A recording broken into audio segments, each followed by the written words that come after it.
Go now to DryerBuzz.com and follow at DryerBuzz on Twitter, Instagram, and Facebook. It's all about the buzz. Hey guys, good morning. Good morning. If you follow me, you know I've been up a while and probably up too long because I woke up early, went to bed early. But I think, that's kind of good for me to do. Usually that happens at the beginning of the week as I have long nights during the weekend.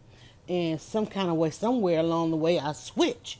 And now I've got all this energy when I should probably be just waking up. But I actually did a replay this morning for those of you that are up early, because just wanted to let you guys experience how to get out of bed. I actually listened to the podcast. Let me say this.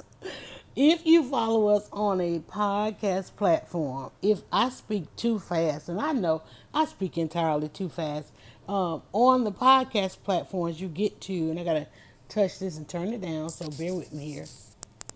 You get to just the speed, right? Because sometimes I'll get passionate about a thought, or my thoughts will start running, and I start going and going and going. So, there's been so much this morning. I have been in some really good conversations with some average folk who just, we just follow online and have a good time. But then there are some thought leaders. There are some, and I mean, when I say thought leaders, I mean serious thought leaders, people who are really impacting and on that level of associating with lawmakers. Some of them are lawmakers. Some of them have run for elections, got elected, and they represent us in that way. And because I just have so many circles in by which I am a part of, and especially now that I am becoming active again, I have taken the last 5 years and not really been as active, and I wasn't trying to be as active as I have been in previous lives. Now there's a new life coming on for me, and I'm doing a lot of podcasting and producing it, and just started back writing again.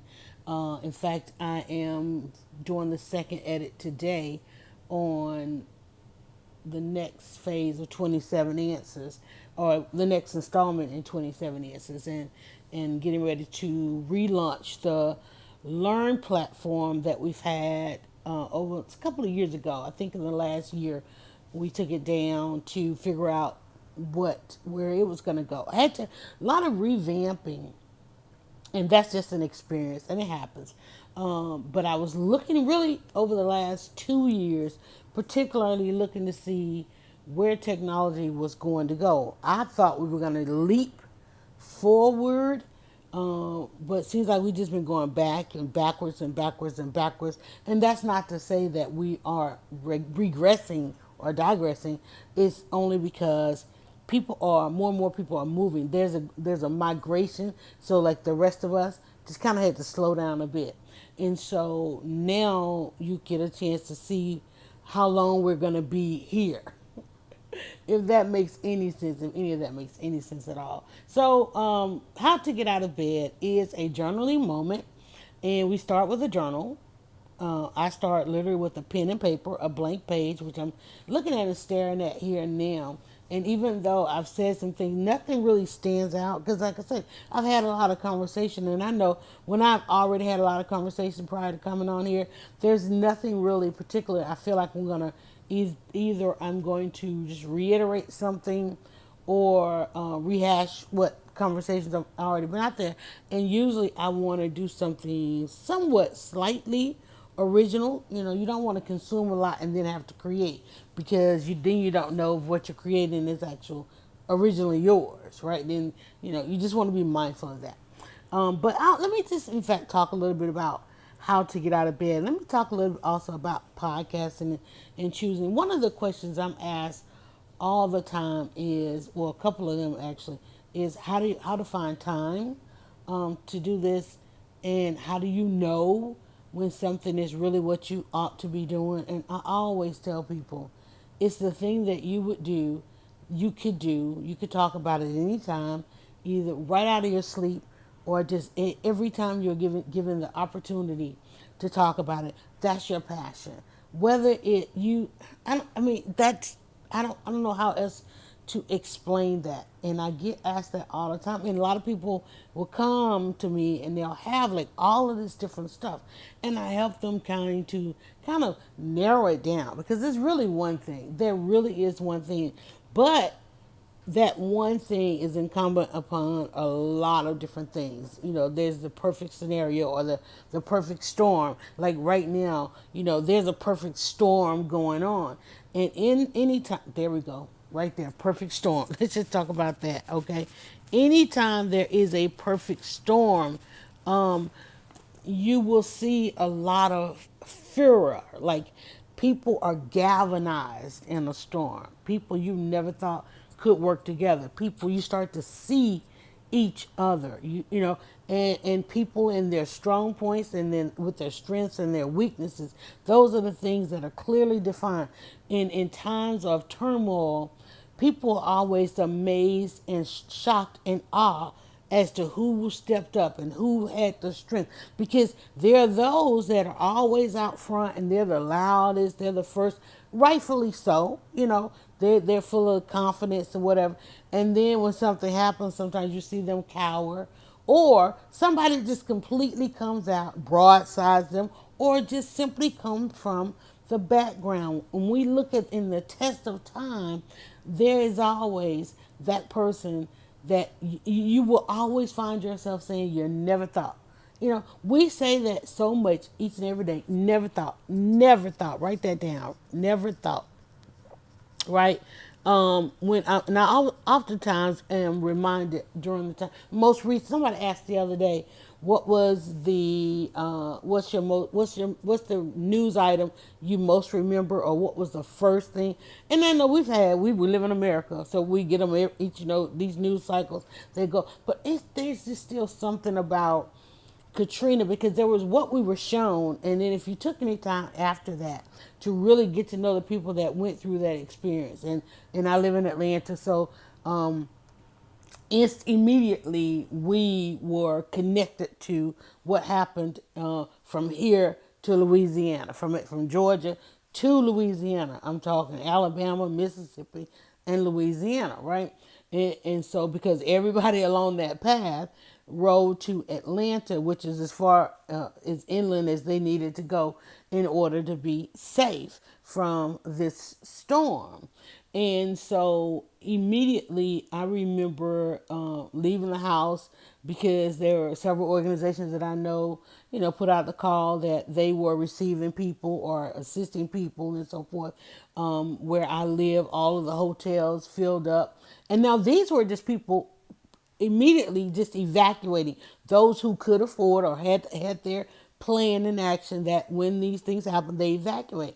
The issue came, those who evacuated then had nowhere to go. So we had a chance to get to know these people very intimately, because they ended up having to go from the hotel to locating themselves within the community, then finding jobs and so forth. So we got a chance to see firsthand beyond the news cycle. We got a chance to hear the stories, because the main thing they needed us to do was just to listen.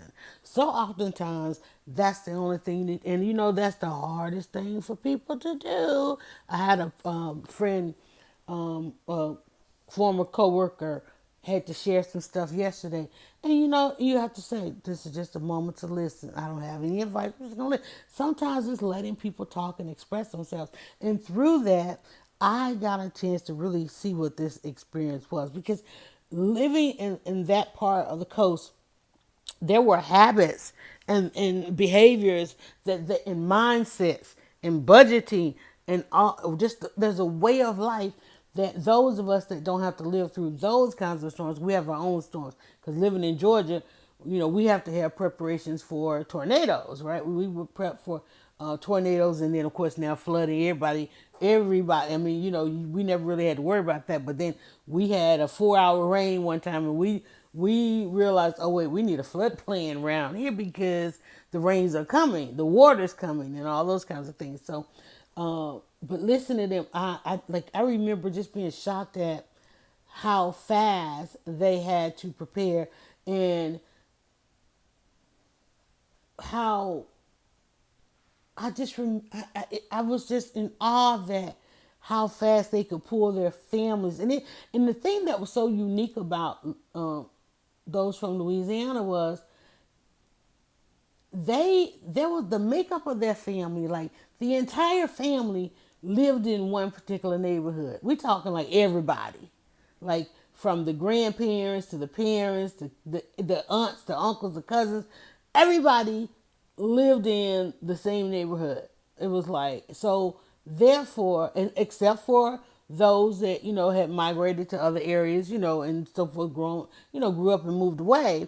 And then, but what happened was those who moved away, particularly here in Atlanta, invited all of that family. All of them were the escape plan was to go to that relative's dwelling wherever they were. So then they had all this family. They're gonna come for the weekend. Storm will be over. They're gonna go back. But then it's like, oh wait, they can't go back. And now you got all this family at your house. So we got a chance to see all of that. Perfect storm, perfect storm. And I remember some of the heroes that came out of it, like the young man who commandeered the bus, after coming across the bus yard when nobody rolled out with the buses, nobody rolled out with the school buses, nobody rolled out with the church buses, and I mean, like the church know where everybody lives. Church got everybody's address, ain't got buses. School knows where everybody lives. Schools have everybody's addresses and knows how many people in the household, and nobody used that information, right? And so these buses were in the flood, but people started commandeering. I remember seeing the story of this young man, probably because I think they wanted to prosecute him. And everybody said, well, wait, he just like took that bus and saved people. Somebody took like a UPS truck and saved people. So you just got a chance to see stories like that. People you never would have thought would have made that kind of sacrifice. Oh, there's a word. Sacrifice for others. And I think that's for my lifetime. And then it's just my lifetime. That will always be a point of reference. Oh, I guess I'm going to write that down.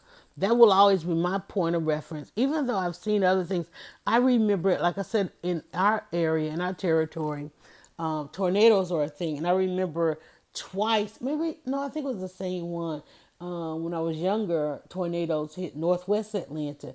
And I remember my dad and I rode, we went over because my grandparents lived in an area that was hit, but it literally leaped over their neighborhood. But it literally like bounced. And we went, and my dad was helping some friends. We went down one particular street, and there was a house untouched, a house destroyed, a house untouched, a house destroyed. And it was just so bad. And you were looking, and I remember as a child, like looking, trying to process this. And my dad was explaining to me how this thing worked. And I just remember watching people, who were untouched, whose homes were untouched, helping everybody else gather stuff, And there was another one. Remember, we had the tornado one year that hit Hall County. And speaking of the unsung heroes of these things, and I remember I used to work with kind of a maintenance team. I was working with the apartment association in property management, and I remember one of the guys that was the leader and was a manager or something in the maintenance crew. And he called, for some reason I'd gone to work early that morning, and I got this call. I remember it was so dark outside, and I was like, wow. And I remember we had a big project or whatever, and I got this phone call from him. And on the other end is this grown man, and I'm like, and I knew, and I recognized his voice, but he just sounded, I mean, I never heard a man in that kind of frail moment. And I can remember, I closed my eyes even just then, and I'm quickly about to give him the regular update of what he would normally call for, and he was like, hold on a minute, and he just broke down, and he was talking about how he just had to save his kids in this tornado, and how everything he had was gone, and his wife was in the hospital. She had some surgery, and talking about it, and his neighborhood was gone, and he was trying to call in. And I remember trying to get this other guy to help me decipher what he was saying, because this tornado had just hit. And I remember pulling the maintenance crew together and sending them and telling them, listen, everybody just stop what you're doing, go to Hall County, go to where he is. There's so much happening. And I remember when all these men because these maintenance crews came back and they just looked like they had just seen the worst, and they had because when they went there, they had to join search crews for people. We don't think about this, and I just remember them coming back, and they were just absolutely spent mentally, physically, emotionally, and they were trying to explain what they had just witnessed and how they had to search for it and how they had found infants and people that had just been ripped. And I remember when I was on the phone with the guy, he was telling me that his baby was almost ripped from his arms in the storm, right? And so, and I just remember who the hero who rose up as the heroes, those that we oftentimes think that we can depend on, and they know it all and they got us, and you just be surprised. You will be absolutely surprised who the hero is in the end. You can write this thing. We all love all these shows that are out now with these superheroes and this, that, and the other. But if you ever look at those shows, and this is me, there's my dog. If you look at those shows closely enough, because like I'm on this kick. Okay, my dog's getting insane. Yo, you in there? Okay, so I'm on this kick where I'm really looking closely at the villain. I want to know what is the bone that the villain truly has to pick. And through all of these shows, when I go back and I deep dive into what's wrong with the villain, like why is the villain really mad?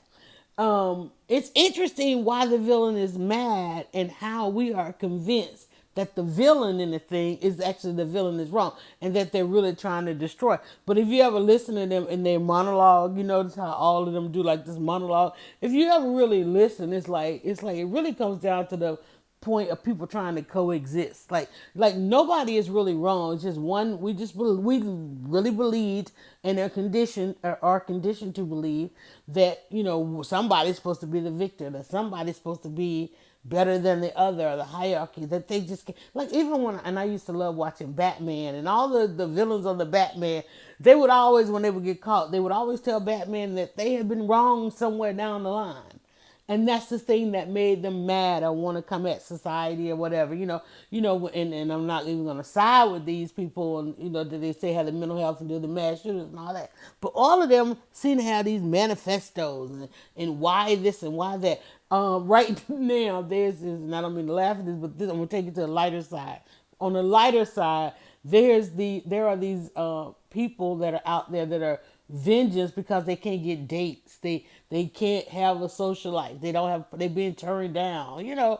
It's like all of this stuff, but it still boils down to listening and watching what comes out in the perfect storm and the aftermath of the quote unquote perfect storm, the calm, the rebuilding. I just shared some news about a development that took place that literally, let me tell y'all, in this city, I'm outside the city, but in Atlanta, people have for the past 30 years trying to get certain developments done, and all of a sudden, there's this mass push for developing, and not only just mass. See, the thing that makes me the villain in this is I'm bitter because this stuff could have been done, So I'm like, I have to keep myself. And it's like, why I can't go. I can't.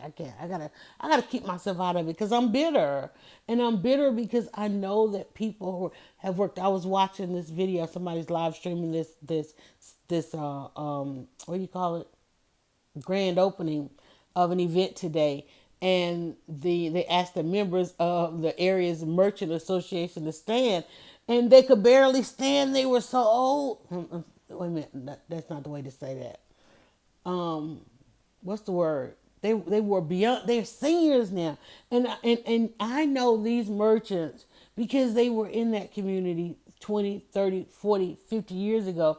They are literally part of the reason why the city is trying to hold on and redevelop that community, because they've been the merchants over there and they've gone through every phase of what it means to have existed inside the city limits of Atlanta. And I was watching, and I'm so thankful she put her camera on them because it is for them. And then I saw them stand up, and I was like, wow, because I recognized one or two of them. And you wonder, well, where's the next generation? You know that they've been trying to hold on to their businesses to pass on to that next generation. And then to see this development coming on this little piece of land, probably, that's been there forever. Let me tell you, it's been there forever. But to know that people have been trying so hard, that's why I'm like, oh, I had to stay out of Atlanta because I can't bring anything to, I can't bring it to the table right now, but just to say like, wow, okay, wow, it's a wow factor. But I say all that to say that, there's a perfect storm going on. And on the other side of this storm, that's the calm before, there's a calm before and there's a calm after. I am amazed, and I'm going to write that word down because that's where I want to stop and go get dressed. I am amazed at those who are emerging. Ooh, I have to write that one down because I love ending on a positive note, right? I am amazed at those who are emerging as the hero in this time. I told my daughter that yesterday. We were talking about Trump and some other things, and I said, I'm just amazed at the hero that's emerging, and the one who has voice and so forth in this time. And for that's how I'm going to get out of bed today. It's how I'm going to get my day started. I'm going to continue looking for that hero. I'm going to continue listening for that it might be a faint whisper right now, but it'll get louder as what they are saying becomes more important to those who need to hear it. For whom they are speaking, their voice will become louder. All right, guys, go out there. Don't be so afraid of this perfect storm that we are witnessing because a hero will emerge. All right, on that note, I only have one more favor for you to do. Of course, that's support those who support us. And then, of course, go to and ignore that dog. Bye. Go now to DryerBuzz.com and follow at DryerBuzz on Twitter, Instagram, and Facebook. It's all about the buzz.